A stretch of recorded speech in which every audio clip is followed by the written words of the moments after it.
I needed an oil pressure gauge, but I had no room for it, and you might spot that I try to keep my interior looking fairly original. So let me show you how I worked my way around it. I knew I didn't have any space for an analog gauge, so I found this digital one on AliExpress. Usually I prefer measuring in bar instead of PSI, but this one had a smaller print plate, so I ended up going with this one. And that's because I wanted to fit it behind this blocked off aircon button, because I don't have AC.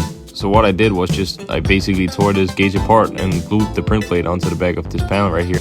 And somehow, miraculously, it actually fit behind there without doing anything or cutting into anything. So all I needed now was just a power cable and a ground cable, and I took that from my boost and temperature gauges. And now I had to get the pressure sensor onto the engine, because otherwise we won't be having a readable gauge. So I had to get the cables from the gauge to the engine bay through the firewall grommet, and I just pulled it through with some steel wire.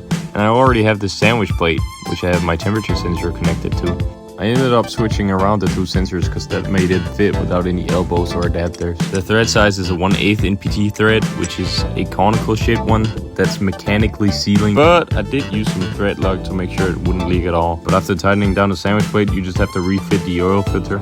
You could change it out, but mine is already brand new, so I won't. I actually cut off the connector to get it through the firewall, so I have to solder that back on now. It's soldered up. On. Alright, we got it running. And it looks like it's measuring within the specs, so that's good, but something's still missing. So I cut out a little piece of plastic for a cover plate, which I painted black so it won't be as bright at night. And it hides everything behind it, so I won't be able to see the print plate anymore, or see through it unless it's turned on. I might end up getting a tinted piece of plastic instead, because it is a bit ugly and foggy with the light. But I'd say this is a mission success.